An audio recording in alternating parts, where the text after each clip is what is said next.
Welcome to Talking Grit, a Detroit Lions podcast. Powered by the Monroe County Reporters. Here are your hosts, Jason Harwood and Jacob Litton.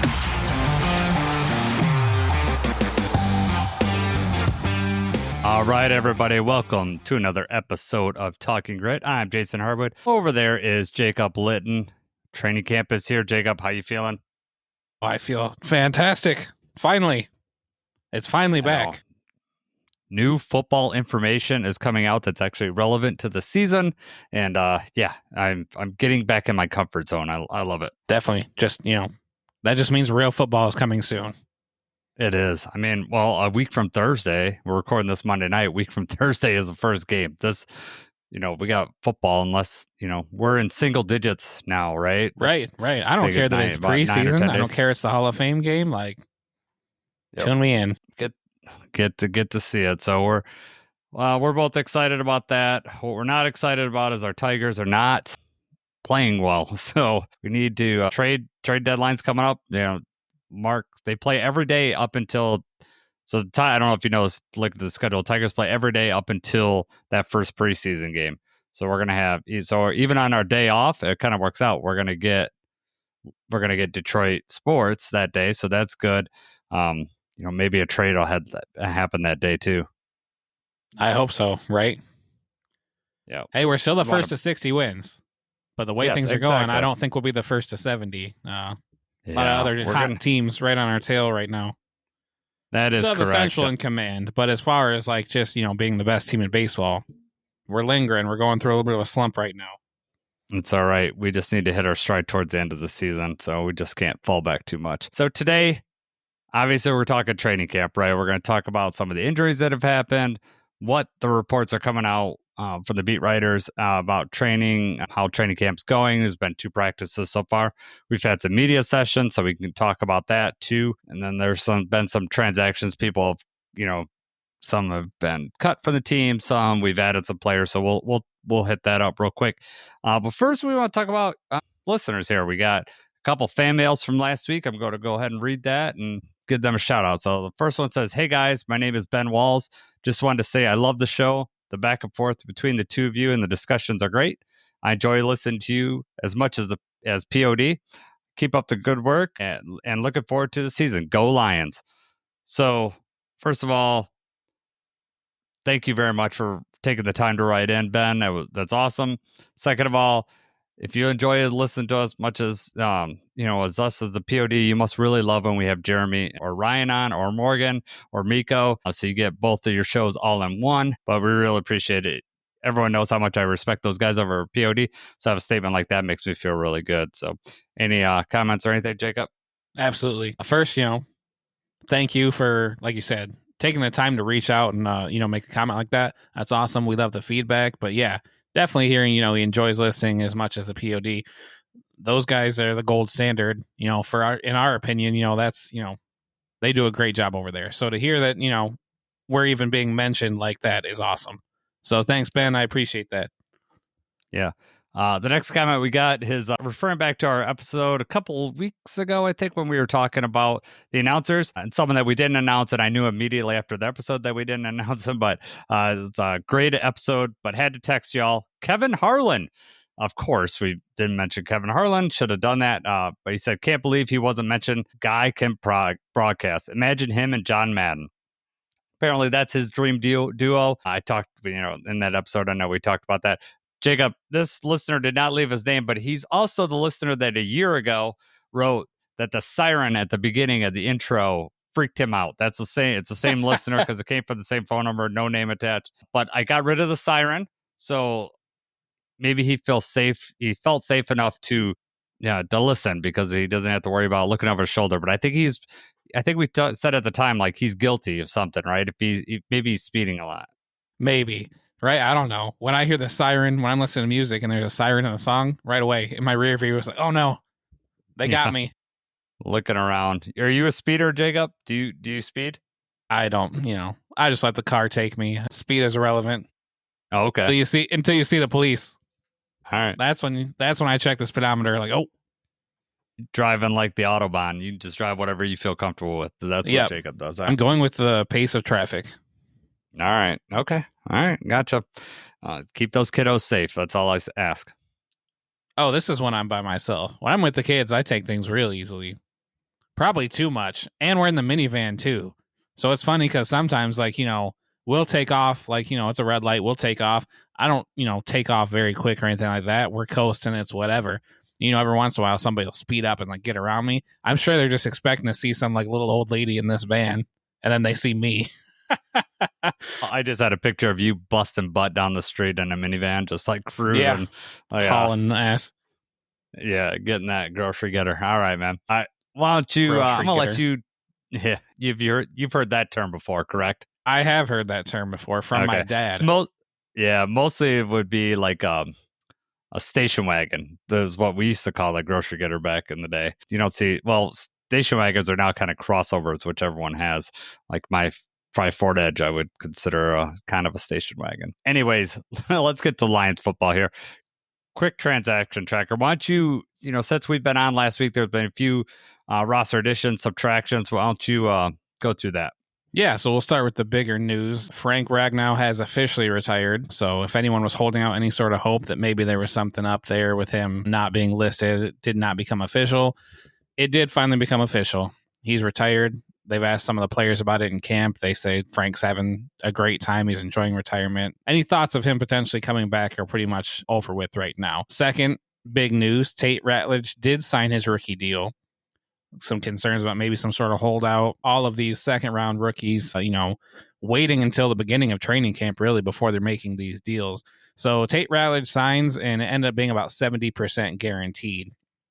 I don't know if you've seen any of these other second-round rookies, but it was a domino effect. Once one of them signed, here come everybody. Now everybody's signing. And the funny thing to me is most of them are signing for the guarantees pretty much exactly what they were in line to get before. I mean, a lot of people are getting 30, 40% guaranteed. Tate got 70% guaranteed, but I mean, it's about what they were going to get, which makes the holdout thing really, really weird. Like it didn't do anything for anybody. But thankfully, I think it was what you talked about last week, not being the one you don't want to be the first one to sign, not get the guarantee, and then everyone after you gets the guarantee, 100% guaranteed. But right. I think Justin Rogers tweeted out, I was like last year that in around the same position, I think Ennis must have got like 57% guaranteed. So Tate got more than what, than the slot did last year. But yeah, it's just great that he's signed and was there for the first practice, and we'll get into that in a little bit. Yeah, absolutely. Yeah, but it is interesting that he got, that's a pretty significant amount. If you're talking about the people drafted around him, and the people that drafted were there last year only got 30 to 50%, and he got 70. So maybe that does just speak on the fact that he knows, how much we need him right now. Maybe. But anyway, cutting to some of the smaller news, lesser known people. So running back Anthony Tyus, we cut ties with him. He's the one that's from Kalamazoo. He was an undrafted free agent. They cut him with a non-football injury. There's not any news out there that I've seen. I'm not sure that we'll get anything. That was somebody, going to be probably competing to show enough to get a practice squad role on here. Mm-hmm. And, and it always stinks when there's a local kid trying to make it on the team and, things like this happen. But we did have to cut Anthony Tyus. We signed a running back, Jabari Small, in his place. This is his second year. He was undrafted. He has not played in any games. He's a camp body right now. But as we both know, just when your foot's in the door, you're given the opportunity. So you make the most of the reps that you have, the preseason action, and we'll see what we have. If you show up and you show out, it does not matter where you were drafted, where you came from. If, you earn your spot on this team. We also signed 2 cornerbacks. One of them was an undrafted free agent, Tyson Russell. The other one is actually, I know Jeremy had posted about this, about the name Hall of Fame. I don't know if you saw that. So this other cornerback's name is DiCaprio Boodle, which is funny that I had never heard of him before, but he's played in 22 games over 4 seasons. I believe they were 4 different teams. A lot of special teams action, but he has played on defense a little bit.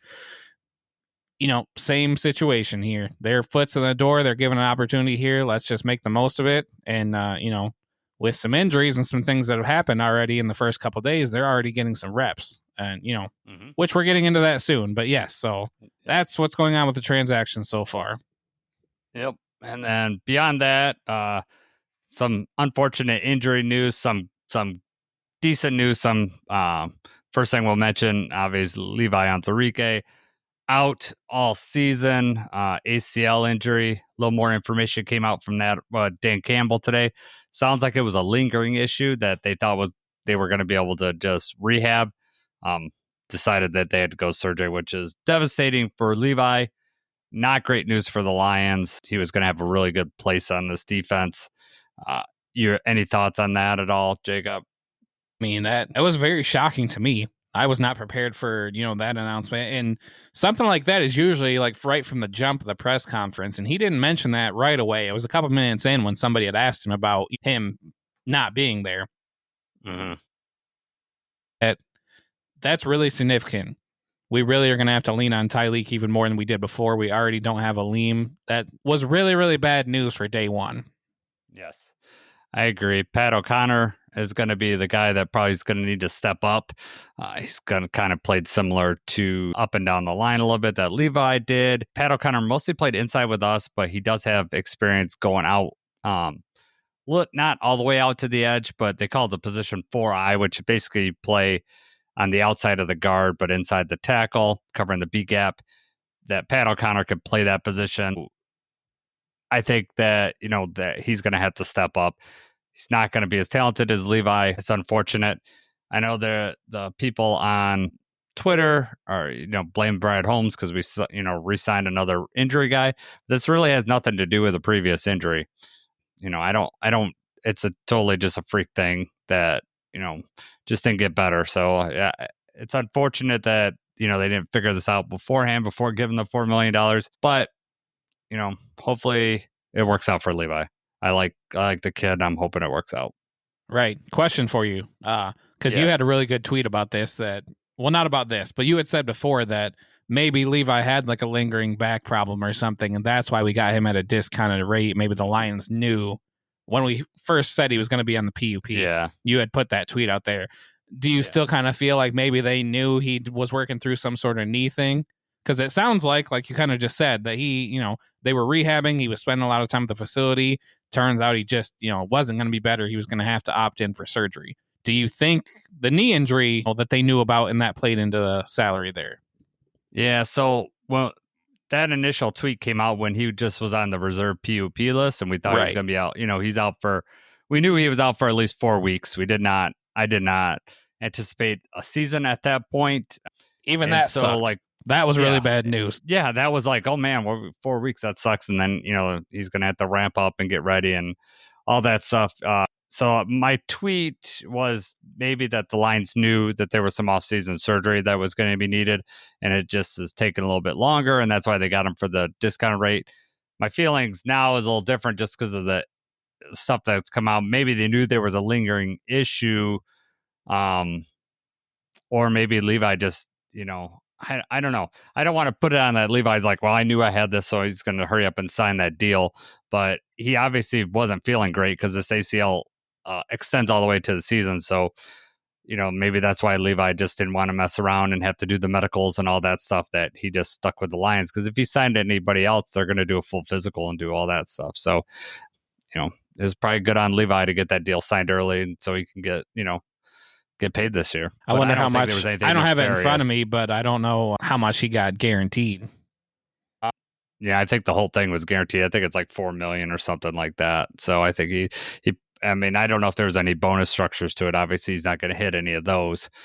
But also, I don't want to suggest that he was doing anything nefarious by signing the deal real quick. But I also feel like no, there was a lingering issue either going with the Lions and that's why the deal was signed so low. And then, and I think that he probably thought he was going to come back. And it might have been an issue where because it doesn't say ACL tear anywhere. So it might be just some issue that they knew that if he keeps playing, it's going to tear at some point. So let's get in there and try to repair it before it gets too bad so that, he can come back next season and play, either if it's not for us, for someone else, But do you think, do you think the Lions will be, they like to, as everyone says, they like to sign injured players. You think Levi's a chance to come back next year for us? I think so. I mean, he's been Yeah. around long enough. What reason do we have? I mean, but now with something like this, you'd be looking at the same kind of contract he just got. And we I know would say if even he's playing less, at his probably. top level, right. Yeah. But if he's playing at the high level that we know he's capable of, then he's playing more than he signed for $4 million, 3.5 guaranteed.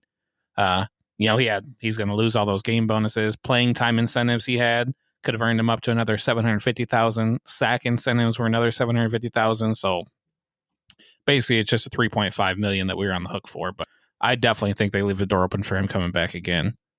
Yeah. Other injury, Josh Pascal. Sounds like from Dan Campbell today, it was like Labor Day. He kind of put that out there. So that's before the season, whether he's ready for game action week 1. That's kind of cutting it close. Depending on if there's a ramp up period, like what does Dan Campbell mean? Like he'll be better at Labor Day. Is that when he starts practicing, or is that when, he's going to be just getting on the field? We don't know. So I think early in the season with Josh Pascal is going to be, a question mark. Taylor Decker was also on the PUP list. Sounds like he just had some surgery. You listened to his media session today, right, Jacob? Yeah. It sounds like the surgery went well. Sounds like he's very happy with the results on it. So hopefully, that just allows him to play real well this year, because we're going to need his veteran leadership on the line this year. Absolutely. Ennis Rakestraw went on an injury yesterday. From initial, like what Eric and Jeremy said, that like it looked like serious, like he was holding his arm. He's needing some help off the sideline, but Ennis tweeted out he's good. And from what Dan Campbell said this morning, just a chest contusion, be out a couple days and be back, which is great news for Ennis. Yeah, I mean, that's still, it's concerning for Ennis, just because obviously you get this whole thing about being like injury prone and everything like that. This just sounds like maybe he took a hard hit, sounded, like you said, sounded worse when it first happened, looked worse. He's kind of holding his arm or doing whatever, but, just said he's sore. Just said sore, out for a few days. Everything structurally looks good. That's just still valuable reps that Ennis is missing out on. Yes. Hopefully it's early, and he'll get in. I expect to see him quite a bit in at least the first half of these preseason games, depending on how much, experience they think he's going to need. He didn't have a lot last year, so I think all those reps will be very important playing against, people that aren't your teammates. Right. DJ Reed was not at practice today. You said there might be a family issue, right, Jacob? What were we saying earlier? Well, so I saw before, like when he first didn't practice, I forget if this was Jeremy or who might have said this, but I guess that DJ Reed's wife is pregnant right now. Okay. I don't know if maybe her due date's coming, or they're saying it may be something like that. So It doesn't necessarily mean there's a new injury or anything like that popped up, but it might just be family things that are going on. Yeah, and then you had shared that tweet. Yeah. Yeah, he tweeted out, "God is great," with an exclamation point at around 7:00. I saw that. So, that could mean a million things. So I don't want to speculate what it is, but it seemed like positive in nature. So hopefully that's good. I want to get DJ Reed back. If it's a new family member, that's amazing too. So happy to get him back when he can come back. Anthony Pittman was out Sunday, came back, played today. That's good. And then today, Sione Vaki left practice early with a leg injury. From everything I'm reading, it doesn't look serious. So I don't know if he's going to miss practice time. We'll find out more from Dan Campbell tomorrow morning on that. But, I don't like that we haven't heard anything about it.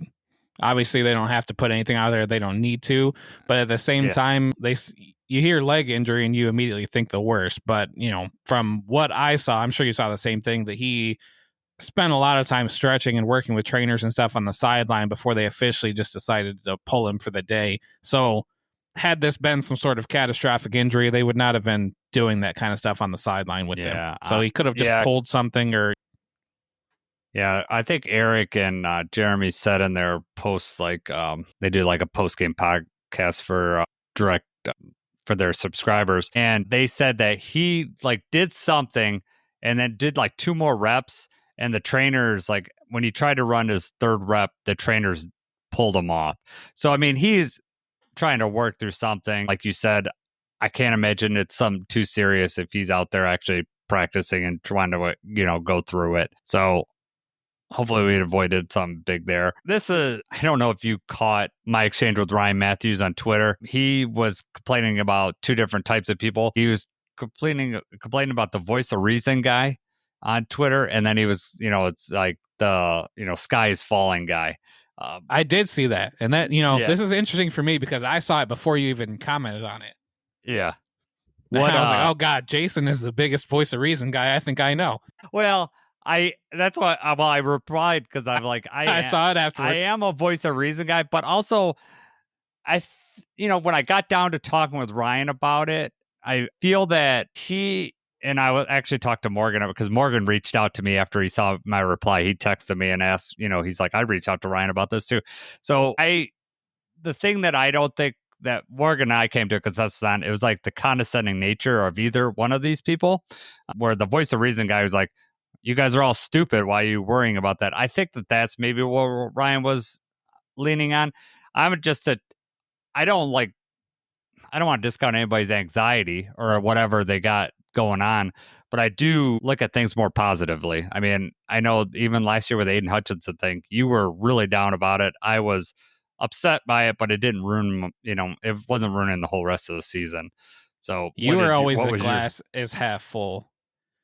I think, what Ryan was pointing at, what I was thinking anyway, is that there's sometimes when these things happen that people are so far on one side or the other. Yeah. And you've got half the people that are like, well, we might as well just, forget the season. The season's over now. We're already getting these injuries. It's going to be the same thing as last year. It's over with. Like, let's not get our hopes up. And then you get the other people that are like, as soon as it happens, like, you know what? We don't need Levi anyway. And we've got Tyleek and, he is already hurt. We don't need him. And, there's just people that are always on like such a far, like one way or the other. Instead of letting this thing play out, let's get more information and obviously we're both optimistic about the team and who we have behind Levi and who we have behind pretty much anybody. Injuries suck. We saw that last year, but I think we both are more optimistic than neither of us are really like the sky is falling. I mean, I was devastated about the Aiden Hutchinson thing and I knew where that was leading, but we outperformed even what I thought we were going to last year. But the sky is never falling. Yeah, I think I've said this before, but I'll say it again. I'm just a guy that just looks forward, just like a lot of things in life. Like, I'm not saying I don't get down and get upset and have regret and all that stuff, but a lot of things, man, you just can't do anything about. And if you're going to sit there and sulk and just be like, woe is me, then you're going to make the situation 10 times worse, as opposed to like, all right, this is a situation at hand. How do we move forward? And what can I do? I mean, I look at that like that's just not football, but that's just anything, get injured at home. Okay, well, what can I do instead? I lose my favorite podcast. What can I do? Start a new podcast, right? It's just like those things like, go ahead. Just when you said that, just reminded me because I listen to all the players, like everything that they said. And David Montgomery had a really good quote, and it kind of goes into what you were just kind of saying that David Montgomery said, you can't hold on to spilled milk. You just clean it up and figure out what you need to do to get the next class. Yeah. That's a great analogy. And I have a awesome quote too. I gotta find it, but it's going in the quote Hall of Fame from earlier today. So I'm gonna find that and do you we'll remember talk who about said that. it? Grant Stewart said it, and Eric Schlitt tweeted it out, and I wanted to talk about it a little later on, but okay, that's fine because I actually did not see. I didn't see. Did Grant Stewart have an interview, or this is something that he was just saying? He did not. To Eric, I think that Eric just must have just talked to him. Gotcha. And he's yeah. So let me go. Let me find this because it is not surprising at all that Grant Stewart is going to have some more exactly. Awesome Heck yeah. So let's see here. Yeah, this is it. Okay. So Grant Stewart said this. He goes, when the monkey jumps on your back, you have to make that decision if you're going to take him for a ride. So like similar type thing, like you got a bad situation or something's like hanging on to you. Like, don't let that monkey control you. You control where you're going to go. So when I read that, I was like, oh my God, I love that. I've never heard that before. No, right. That's hilarious. Yeah. So I'm liking when I, hearing from Grant Stewart, just like all his interviews, just seems like a good dude that's got a good head on his shoulders and a good way of looking forward. So I'm happy about that. Any of these injuries or anything else that I missed, Jacob? Or I think I caught everything. I think we touched on everything that I had. Okay. Hopefully, hopefully there's not as much injury news in the coming days, in weeks, in months. Well, also it's early in practice, so like even with the Vaki injury, they're pulling him out. It's like with the regular season, yeah, he's probably going to fight through this or whatever. As long as we can just avoid long-term injuries, we'll be all right. All right. So actually, real quick, one more thing. Yeah, one more sorry. thing. Go ahead. Yeah, did you finish the Netflix show, The Quarterback? Did you finish it? I am all the way up to the last episode. We've watched episode 6 last night. Yeah. No, we just watched episode 6 last night. I was out of town this weekend. Actually, I'll give a shout out to my buddy Paul Taverner. He actually listens to the show, college roommate. So I just want to give him a shout out. We talked for like everyone else went to bed and it was like half hour, 45 minutes of more Lions talk. It's like 1 a.m. and we're talking about the Lions. So it was a great conversation. But yeah, I did not have a chance to watch the rest of it until maybe tonight, but probably this is going to go probably too late. So I'll probably do it tomorrow. Well, you probably have already reached the part that I was talking about, though. Yeah. But because I didn't really realize how much that Goff was battling that ankle injury, during the season last year when we were watching it. They haven't heard about it. So maybe they talked about that in episode 7. Okay. They haven't revisited it. Thanks for ruining episode 7, Jacob. Well, I feel like you're going to tell me that the Commanders are going to beat us. It was during the Texans game or Titans, maybe. Okay. I forget what game it was in. He got tackled awkwardly. His ankle kind of rolled. And I do kind of remember that, and he had it wrapped and everything, but I didn't realize it was like a lingering thing that bothered him for weeks afterward. And then, you see the behind the scenes on this Netflix show. It's like, okay, well, maybe that did have something to do with the ball coming out during the Houston game and everything like that. Well, that, like, when they showed his ankle rolling in that Tennessee game, I mean, that was a pretty severe roll. Right. Yeah. But anyway, just remind me when you said about the injury thing. Yeah, no problem. Moving on. Yep. All right, let's talk about what's coming out of the practice media sessions. I'm sure you've read all the reports, Jacob. Is there anything where you want to lead off with that you're excited that you heard or want to hear more about? So we'll just write with the number one thing that you have on the list right here. The reports that Jahmyr Gibbs and Sione Vaki are working with wide receivers in individual drills. So they're working with the running backs and they're working with the wide receivers, which goes, what we kind of heard before is that 2 running back sets, got a running back out wide. Sounds like Gibbs and Vaki are actually doing that. So that's awesome. Yeah. What are your thoughts on that? I'm excited to hear it. I read that Gibbs has looked good in receiver drills. I mean, he was a good receiver in college. It doesn't surprise me to hear about that. Justin Rogers said that he looked really good and he, expecting another major step from Gibbs this year. And along with that, kind of goes with that, Eric Schlitt talked about that they can't talk about the positioning of any of these things because they can't talk about, but they did say that there are 2 running backs out together. So 2 running back sets, which I know probably makes Jeremy Reisman happy because he's been wanting that forever. So that'll be interesting. Those things that we've talked about, what would John Morton do? Yeah, sounds like one thing that they're trying out at least early in camp, getting 2 running back sets out there. Yes. Dave Montgomery also said, too, when they asked him, about the offense and everything, say he's excited to be on the field at the same time as Jahmyr. Yeah. Yeah, that'll be different for them. I mean, that's one thing that you guess you don't really think about. Like, they're always one's on the sideline, one's on the field. I bet you it would be fun for them to be in the same huddle together and, right. figuring things out. So, yeah, I'm excited about that. Next thing I'll talk about is that today, at least, Hendon Hooker, it sounds like he had a really good day. Him and Kyle Allen, yesterday, Hooker repped with the 3rd string and Allen went with the 2nd string. And then the Lions typically do this at camp, like with their 2nd and 3rd string quarterbacks, they kind of flip them. And so it's kind of, you get a different, you're getting to play with the 2s. It gives them a little more fair competition, right? Because if you're always repping with the 3s, you're playing with lesser competition because you're probably playing against the 3rd string defense, but you also got the 3rd string wide receivers, which a lot of them are undrafted free agents. So Hooker got to work with Isaac Tesla today. Sounds like they have a good connection, which doesn't surprise me at all. If you're Hendon Hooker and you're going to be repping with the 2s, yeah, I'm sure that they practice during the offseason so that they could have a connection. Yeah, I mean, how do you feel about that now? I mean, first, I heard the same thing.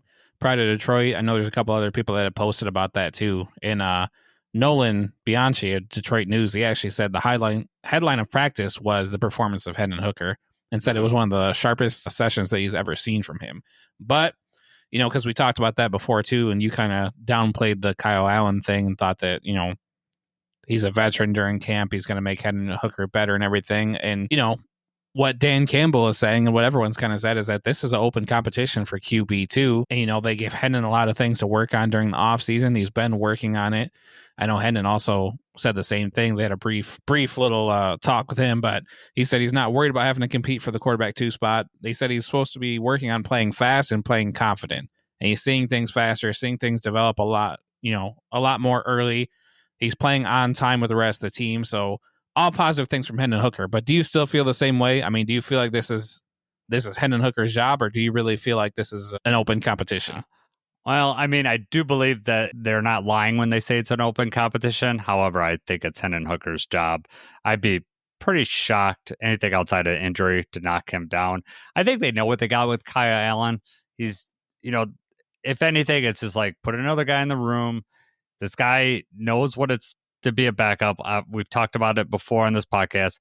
Being a backup isn't just sitting on the sideline and holding a clipboard. I mean, he's looking at film for Jared Goff. I mean, there's a lot of things that, they brought in this guy, but it's also, a guy that's played, in many camps. So yes, he could, push Hendon a little bit. What I'm excited about hearing is that if he's, what you said, Hendon's got to make faster decisions, because that was the problem last year, is that, he might have been making the right decision. It's taken him way too long to get there. I have no qualms with his arm, though, because you and I saw it at camp last year. I mean, he could zip the pass in there. He's got an NFL arm. I'm okay with all that. So it's just a matter of him making the right decisions. And then when he gets in a game, he's got to show it when he's in the preseason games, right? Right. I'm very excited to see him in the preseason. Yeah. Yeah, we'll get into that, what camps we're going to be at. So we got some stuff, exciting stuff coming up here in the next week or so. Another thing that I think speaks to what they're going to do with the offense this year is there's talk of a lot more deeper shots this year. Sunday's practice, they did not have a successful connection. However, today they did have some successful connections. So I'm excited about that. J-Mo's in that talk. I mean, you're talking deep shots, obviously you're talking J-Mo, but they're sending Khalif deep too. So I'm wondering if this is just like, hey, let's get this done early in camp, or I'm really hoping this extends to the game. And it's not that I feel like we need to have, 40, 50-yard receptions. I just like the idea of doing it, because what are you doing? You're freeing up Amon-Ra and Laporta over the center. You're going to send those safeties back. And then what happens also when the safeties are back, right? Your run game. Your run game improves, right? So, I mean, you don't necessarily, you need to hit on them for people to respect them, which, I think the Lions will do, and they'll take their shots. But I like the idea of just sending those guys and just, making teams defend it. Right. I mean, that's just another aspect of the offense that they have to think about. If the threat of us going deep, especially having Jameson Williams out there, he's always a threat to go deep. They've got to constantly think about that. I also saw, I know you saw it too, Tesla. I said that he, looked good. He was also running deep routes and everything like that too. So that's really good to hear. I want to see him in game action as well. Yeah, but yeah, I can't wait to see him play. Our eyes are going to be on him. I just want to see what he actually looks like up closer than, not going to be right up next to him, but up close on the field. So I'll be excited about seeing that in the next couple weeks. And sounds like Tesla's, having a good connection with Hooker, as I mentioned before. So we're going to see that in practice. I mean, I can't wait. I can't wait to see him. It sounds of Justin Rogers tweeted today that straight line motion and his hands are looking good. What Tesla's going to have to work in is getting in and out of his breaks, because he is creating separation, but then he's giving it up when he gets inside in and out of his breaks. But who on the team is going to be able to help him run routes the best? Who do you think? Of course, Amon-Ra, probably, right? Exactly. Wow. That guy is like a technician, right? You hear that J-Mo's been running routes better too, right? Mm-hmm. I saw a few quick. Yeah. Yep, I saw a few quick clips. I think the clips that I saw, there was no defense or anything, but I mean, looks like he's moving better. Like you said, good hands. I mean, just everybody getting better, right? Yes. Well, it sounds like his hands are getting better. It just seems like, from what the guys over at POD are talking about, he just looks a lot more comfortable, a lot more confident. I mean, I don't know if I'd ever say he wasn't confident. He always seemed confident, but he just looks like everything's slowed down. And he's primed for another big jump this year, which should make all of us make for a good season. Yes. We're going to have to protect him up front, though, right? So to get him to those deep shots. One thing I didn't put in the outline here, but is the offensive line. Why don't you tell everybody how the first team's lining up? Yeah, so the first team right now, the first people getting a crack at it, Decker is obviously not practicing right now. So they've got Dan Skipper in his spot. Christian Mahogany's at left guard. The rookie Tate Ratledge is getting the first crack at center. Graham is back on the right side playing right guard. And then Panay Sewell obviously is right tackle. That's the first team offensive line right now. And Dan Campbell, specifically pointed out, they asked him, who are you looking at, what unit, what group or whatever. He said, I'm looking at this offensive line. He said, we have to sort the offensive line out. Obviously, Hank's going to do a good job getting them ready, but he also kind of alluded to the same thing I was saying before. Like, you want to get the five and you want them to work together as a group. You don't want to constantly have to be shuffling people around. But he also said these first 10 days up to the Hall of Fame game are going to show us a lot. So, I mean, it's still open. It looks like those are the five that they're hoping to go with right now. Obviously, when Decker comes back, he's going to slide back into that starting left tackle spot. It'll be interesting how that trickles down. Does Dan Skipper now go to right guard? Because they got Manu doing, or right tackle. They got Manu doing left tackle pretty much exclusively. So it'll be interesting, the trickle down effect when Decker gets back. Right. It's only been 2 practices, so it's hard to say this is how the offensive line is going to look, because they have shuffled the second and third teams around quite a bit, it sounds like. But as of right now, I think they're going to give Tate every chance he can to win the center job. And I think Dan Campbell's right. They're probably going to go up to that first preseason game, right? And then they'll know. They know what they got in Graham. They already know that he can handle that position. So it's like, okay, we'll give Tate the first 10 days and we'll see if he, is he improving? Is he getting better day to day? Is this something that we can go into the season with? Otherwise, they will probably just rotate. They'll move Tate over to right guard where he was already, he played in college, and then put Graham at center. But I didn't read the article because I don't subscribe to the Free Press, but Dave Burkett had an interview with Graham, and just from the snippets I've read or that I've heard from that article is that Graham did not ever feel comfortable at left guard last year, or just, that wasn't a spot. So getting him back over to the right side, people are counting him out just because of how bad he played on the left side. I won't say bad, but kind of underperformed on that side, I would say. Maybe when he gets back to the right side, a side he feels more comfortable with, we're gonna get the Graham back that we know. Absolutely. That seems to be the best for everybody. Get him back where he's comfortable. Obviously next to Panay and everything too, but right. He's more comfortable on the right side. We've got Mahogany kind of played both as well. I know Mahogany also played mostly right guard, but he played both sides last year and he played well in the limited sample size. So, I mean, and Mahogany's been training with Panay Sewell during the off season. Mahogany seems ready to go. And I think the expectation was always going to be him playing left and Graham playing right. Yep. It's funny because, people ask Mahogany about going over to the left side, and, some of these players, when you ask them to switch sides, they're like, it's like, everything switches. It's like all of a sudden writing with your left hand when you're right-handed. And Mahogany just kind of said, I just stepped back with the opposite foot. That's all he said. So I was like, some of these guys, and it's probably like that with some people. Some people just, their brain can switch.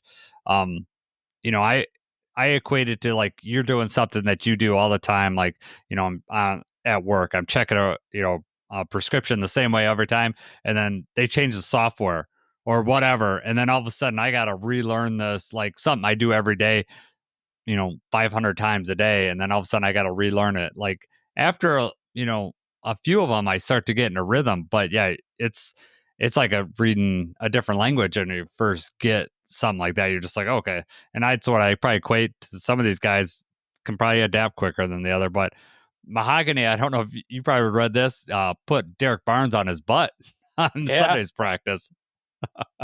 Yeah. I think he felt bad about it, but that was just a little bit of his dirtbag, nature coming out right there.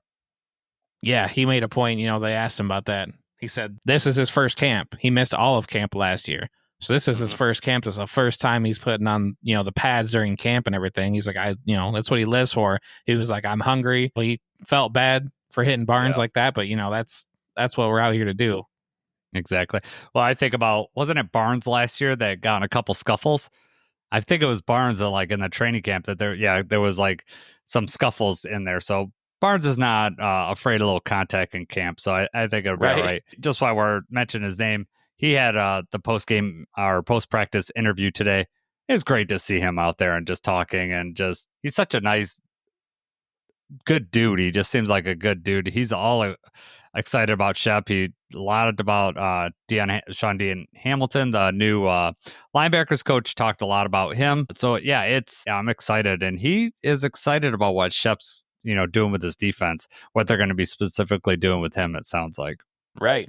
He said the role is only slightly different, playing a little more off the ball, but doing a lot of the same things. No, he said it's a kind of I forget how he worded it, because he said he didn't want to say it was weird, but it's just with Sean Deon Hamilton to have played with him. So he played next to Sean Deon Hamilton, and now all of a sudden he's a coach.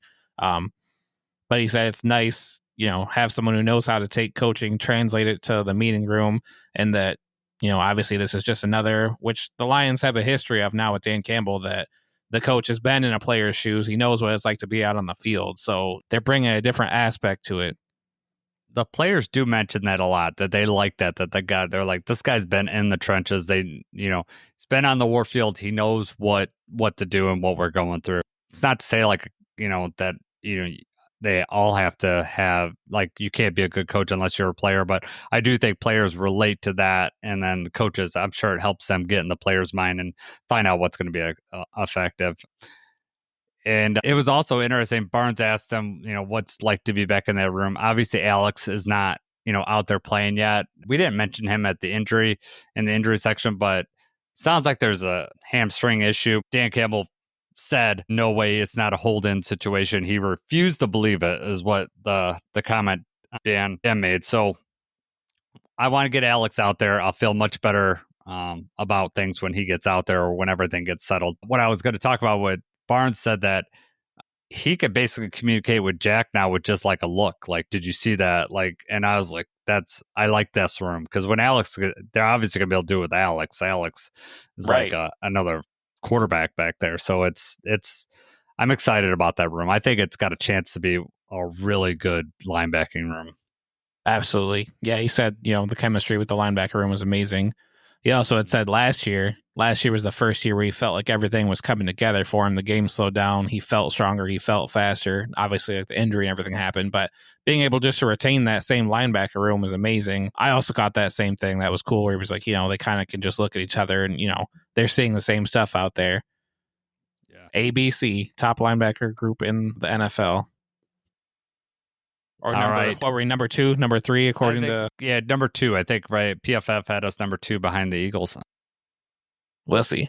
So it sounded like... So DJ Reed did not practice today, but yesterday it sounded like Amon-Ra got the better of DJ Reed a couple times, which I'm not going to fault the guy, because Amon-Ra is amazing, but it sounded like DJ Reed was tight coverage everywhere else. And I was happy to hear about that.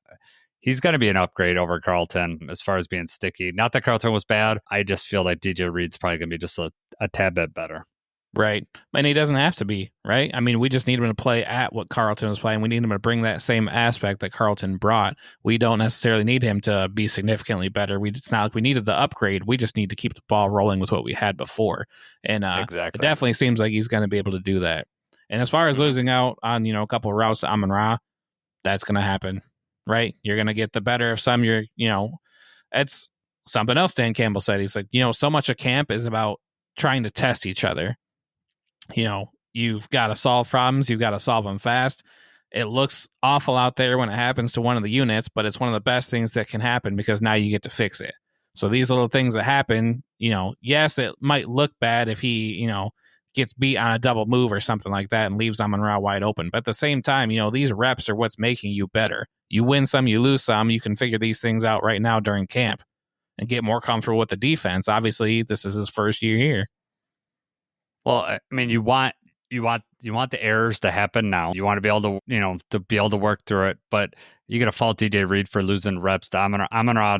Take any quarterback and turn their head around. I mean, he is one of the best, if not the best, he's one of the best route runners in the NFL, and just like an absolute technician. And he's I would say Amon-Ra's a vet now. He's in his second contract. You can't get much better than practicing against that. Rock Ya-Sin has been moved up a little bit just because it's a little telling that they're moving Rock Ya-Sin up because of the, DJ Reed was out today and Ennis being out. They're really shorthanded at cornerback. So, them moving up Rock Ya-Sin, Dorsey's out too. But, that means that we kind of get in an order now of where guys are lining up. While we're on the cornerbacks, sounds like Terrion is taking a step forward from what I'm reading. He's had couple good practices. Yes, he's getting more comfortable. He's taking that year 2 leap seriously, it sounds like. Yeah, I'm excited about that. So, we talked about the injuries at the beginning with Levi and stuff, something that I was thinking about, Jacob. I think people are forgetting how good our back end is going to be. I mean, with DJ Reed, Terrion, obviously our safeties are really good and our linebacking core is really good. We're going to be able to stop the run, right? And we got Aiden to do the rushing. So, I mean, losing Levi, voice of reason guy, losing Levi is bad, but I feel really good about people behind them, behind the defensive line. So I this is not a skies falling situation. We're going to have a good defense. Yes, would I like to have Levi on the team? Yeah, 100%. But I think that, we have a lot of great pieces on this team that it's not over because of something like that. Right. I get what you're saying, but at the same time, if you can't plug those holes up, you can't count on Jack and Alex getting a tackle 4 or 5 yards after they're past the line of scrimmage. Oh, yeah. Well, 100%. But I think I'm not worried about the run defense. Even with the guys that are replacing him, it's getting towards the quarterback is going to be the tough part. I know we're going to talk about, the Von Miller contract later on, so maybe you want to bring up Za'Darius at that time, but I think, is the first thought you had when Levi was out, like, okay, when is Za'Darius signing? No. Actually, No? It did not cross my mind for a while. I've always kind of, been in the mindset that Za'Darius is probably coming soon. But when that first happened, it wasn't like, oh, get him here now. Yeah. I know that was like, I wasn't like, we need to get him here yesterday or whatever, but it was, obviously it came up. I mean, I know that they don't play the exact same position. Right. Yeah, I was looking more like, because with Aleem out and Tyleek being a rookie, thought that Levi was going to have some value inside instead of having to move outside as much as he did last year. But now that's out the window. All right. So in our chat here, I'm going to read this out right now so Coda, one of our longtime listeners, shout out Coda. Do you guys think Za'Darius will sign with the Lions? And if so, when? I think we're both in the mindset that I'm in like an 80-20 that he's going to sign. That's where I'm at right now, 80-20. Are you higher than that, or where are you at? I think that's fair. I'm probably around the same thing. I just, unless some other team swoops in and offers him more money and he just decides that he wants that bag more than he wants a chance to win, I think that he's going to be in Detroit. At the same time, I don't know why he hasn't signed already. Yeah. I don't know what he's holding out for. And, we're going to talk about it in a little bit, but people are signing now. Contracts are happening. So, yeah, my bet is that after the Hall of Fame game. I think it's going to happen after the Hall of Fame game. Okay. That's when I would bet. So, these first few days of camp, for a guy like Za'Darius, I mean, we would like him to be at camp, but they're not ultimately, like, he's a vet. He's been through this. Like, as long as he stayed in good shape, which I'm sure he has, because it sounds like he knows he wants to come back to the Lions, so he's obviously not going to just, not be in shape. So I expect them to be back. So to answer your question, Coda, mine is after the Hall of Fame game, somewhere in that week before the third preseason game. That's where or the first true preseason game. Yeah, that's what I meant. That's what I was just going to say. Is my concern would be if he holds out and doesn't sign before that third preseason game. because I don't want to sign him right after the third preseason game and then just be here. We have this little time for you to get ready before the season starts. Yes, Yep. he knew the defense last year for the most part. Some things are changing with Shep. I mean, and it just needs to be here. Yep. So I'm okay with him not being here at the moment, but that's when it starts to rub me the wrong way if you wait until literally right before the season starts. Yeah. And it might have to do with some of the numbers that come out with. So let's skip to that right now because we're just dancing around it. So the Von Miller contract, why don't you go through what he got and we can go from there. Yep. So we'll go over some of the other defensive end contracts too. But for right now, just if we're zeroing in on the Von Miller deal. So Von Miller signed a contract with the Commanders, 1 year, $6.1 million. After seeing these numbers, are you upset that we did not sign him for that rate? Or how do you feel? Like, let's say that he got that offer and his agent calls Detroit, says, hey, he's got 1 year, $6.1 million on the books in Washington. If you go 1 year, $6.2 million, he'll come to Detroit. Would you have taken that deal? Yes, I think I would have. However, I will say that if the whole plan is that Za'Darius is coming back and we're going to get him for a little cheaper than that, I might be willing to do that. Za'Darius could play a little bit. I wouldn't say he could play inside, but he could play Von Miller's just going to be a one-way player and come in on a third down. I think Za'Darius is a guy that you could certainly play in third down, but I think he could play in earlier downs too. So he's a little more versatile, in my opinion, at least. So I'm not saying I'd rather have Za'Darius over Von Miller, but I just think the Lions are going to look like that they would like his versatility a little bit more.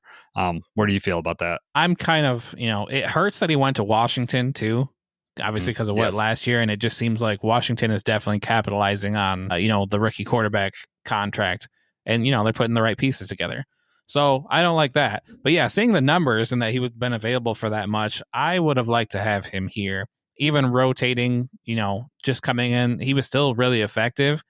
He, was more effective than Za'Darius. I think that my opinion will change based on how much Za'Darius signs for, honestly. Okay. Yep. And that's because valid. Now I feel like if you're Za'Darius and you're looking at this, that's probably like the floor. Other people are probably looking at, well, you are worth probably a little bit less than that if that's what Von Miller is looking at, if you're going to take a 1 year deal. But I think Za'Darius is probably looking at that saying like, well, I want to get what Von Miller got. I want to get that money. Von's older than me. I think Von's older than him, right? By a couple of years. Oh, yeah. Yes. Yeah. Yeah. So that's the part that's going to be interesting is now that these contract numbers are out, how much did we cut him to save total? Do you remember? It was we would have paid him I think $5.5 million this year, and then it would have been $5.5 million next year. So it was $11 million. Right. And he's not right. So I mean, is he going to come back for just another 5.5 mil? Is that what we're aiming for here? Is he wanting another extra million? Is he doing a 1 year, multi-year? So that's going to change my opinion based on how what the numbers look like. Right. But on the surface, yes, I would have been okay with just signing Von Miller and being done with it.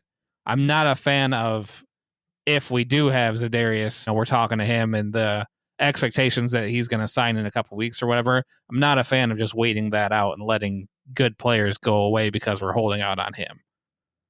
Okay, that's fair. Just to answer your earlier question, Za'Darius is 32. He'll turn 33 in September. And Von's 35, 36. Yeah. He's 36. Yep.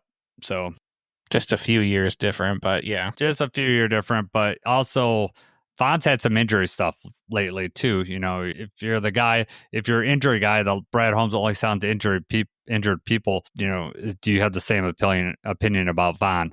That we just signed him because of that. I never thought Von was going to come here. I just didn't think that was possible. I also thought Von was going to sign for a little bit more than what he did.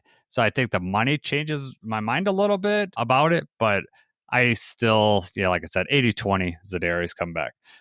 Speaking of defensive end contracts, the Aiden Hutchinson market's kind of even become a little more clear. What did TJ Watt sign for, Jacob? Monster deal for TJ Watt.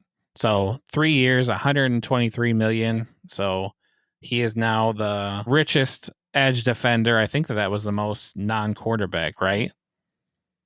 Yes, Or was he is that? the Yeah, highest. Yeah, yep, he highest paid topped non-quarterback now. Yeah, he topped Miles Garrett's deal. So TJ Watt now sits at $41 million per year. Miles Garrett is at $40 million right now. Danielle Hunter is third at $35.6 million. So you got the Von Miller signing, TJ Watt signed. There was also George Karlaftis, Kansas City, who is in the same class as Aiden Hutchinson, signed for 4 years, $88 million, which, obviously is not as pricey. But the point is, the people are signing. Edges are signing. The dominoes are starting to fall into place here.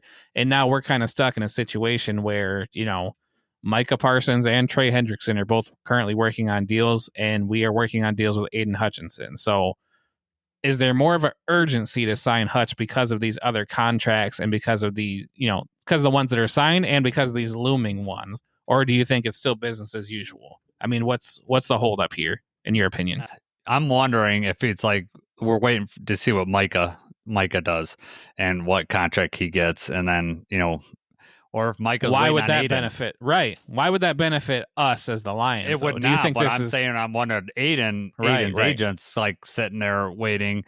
I Aiden's going to sign with the Lions. It's going to happen. It's just a matter of working out the details. The Trey Hendrickson one, he's probably going to be last. Probably is the Bengals. Who knows what they're doing over there? I don't know if you've read any more about the Shamar Stewart thing, but that owner is such a cheap ass, man. I am glad that our owner's not like that. And so I don't even know if the Trey Hendrickson's gonna happen, especially after all these deals are coming up. I don't know how the Bengals are going to afford to pay him, and then T. Higgins, Burrow, and Chase. That's going to be a tough thing to navigate. But I'm wondering if the Micah Aiden thing is one's waiting on the other to sign their deal, but I can't imagine you're going to go too much over the TJ Watt deal. I think Aiden probably tops the TJ Watt deal. I think it's going to happen. Do you think that? I think that it does. My concern is that if we don't get the deal, let's say we get the deal done right now and we match it, he'll make an average of $41 million per year over for a longer contract, probably play around with the guarantees and different things like that, which I'd be okay with, but he's going to sit at $41 million per year. What do we do if Micah signs a contract and is at like $44 million per year? Then do we have to pay Aiden Hutchinson 44, 45? I mean, we need him on the team. Aiden signs after Micah signs right before first. Aiden. If Micah signs first and gets like $44 million or something like that, or let's say Trey Hendrickson, let's say they do work out a deal. Trey Hendrickson hits $42 million. Now that Micah Parsons is looking at that as his floor. Like that's I'd have to make at least 42. But you would think Aiden Hutchinson's probably thinking about the same thing. From the Lions, you've got the whole injury thing, but that's not really.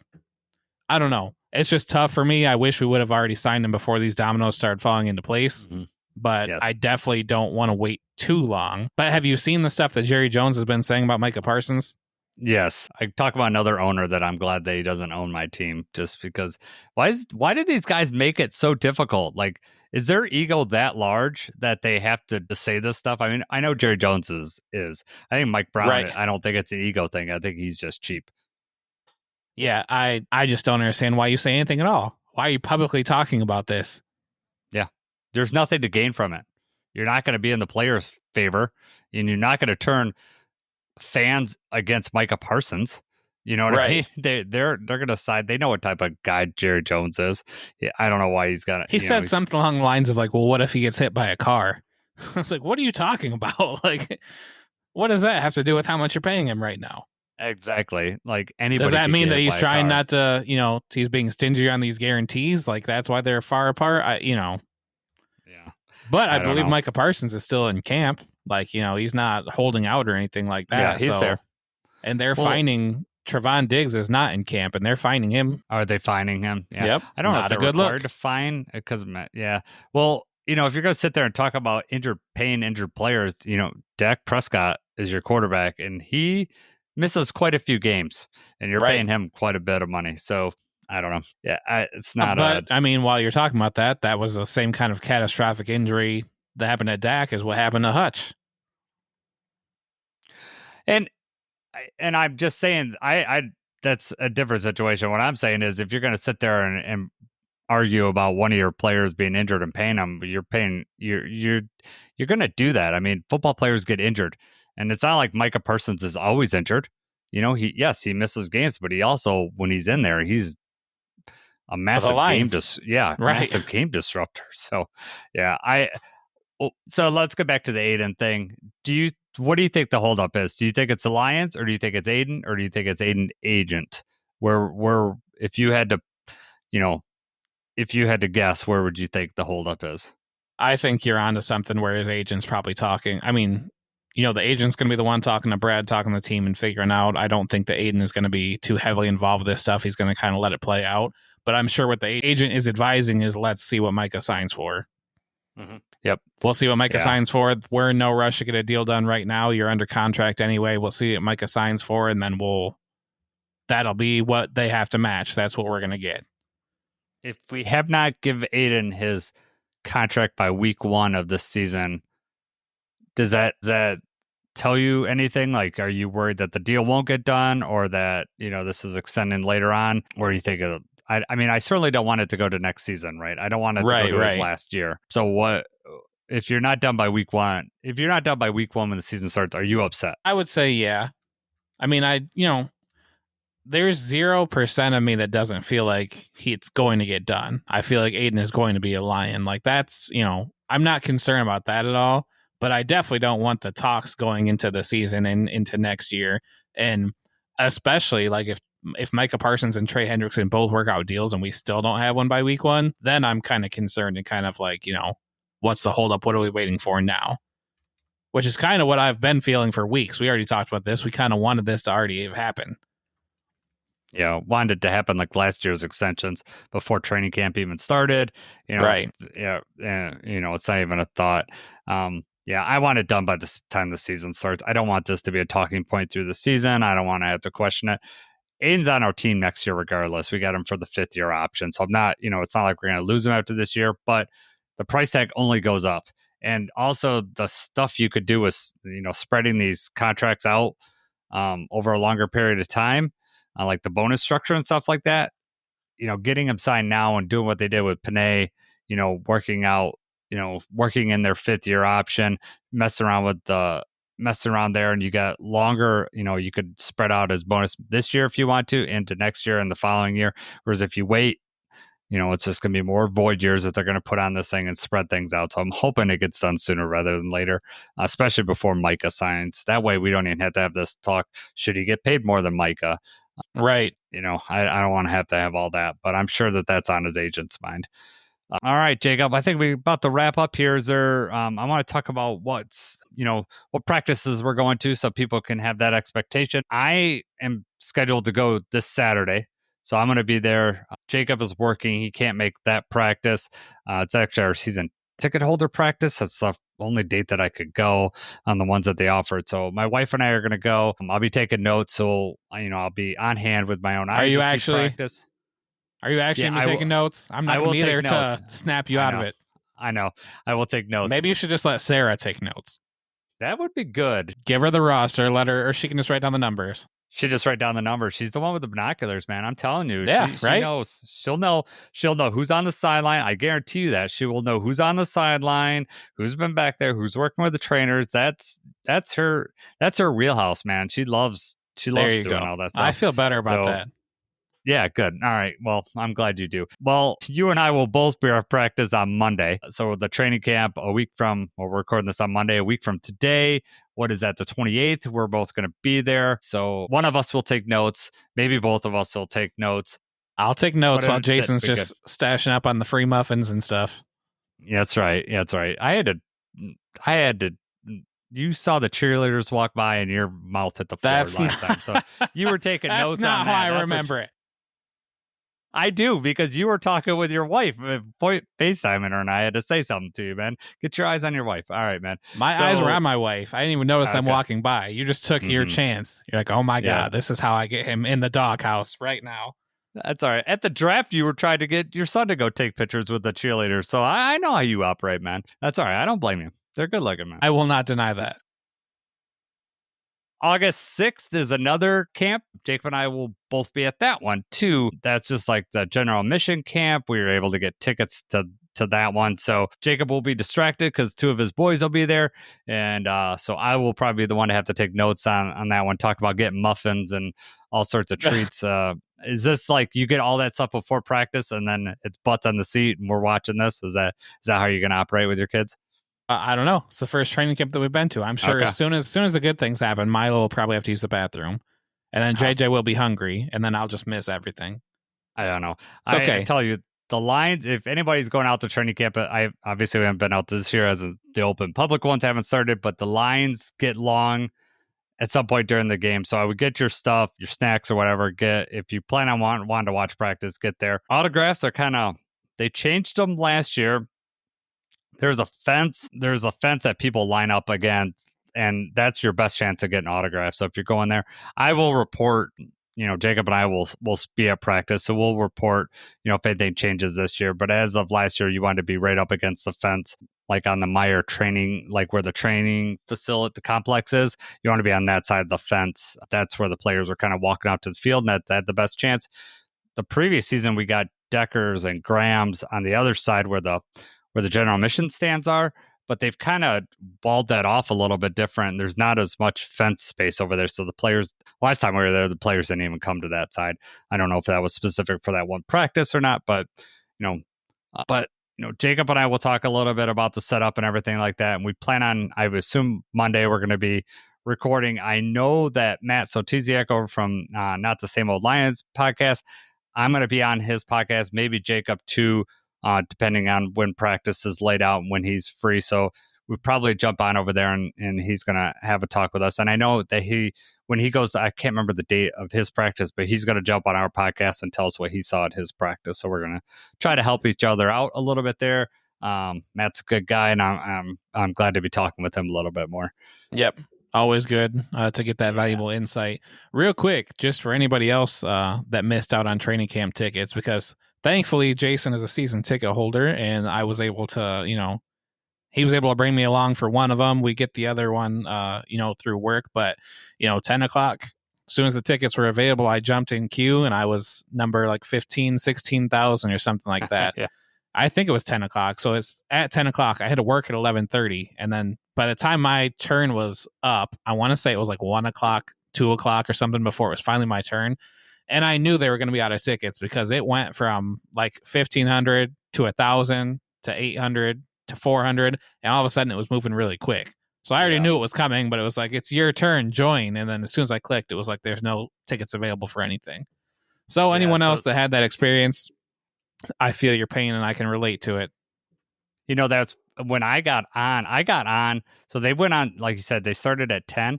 I signed in like at 9:57 and I got right in, like literally by 10:05. I had tickets. I heard that because people were complaining that I guess it opened at like 9:45 or 9:50. Yeah, so people that were clicking it and got in, they got in before it even started. And if you were like me and waited until 10 o'clock or like a little after, right at 10, game over for you.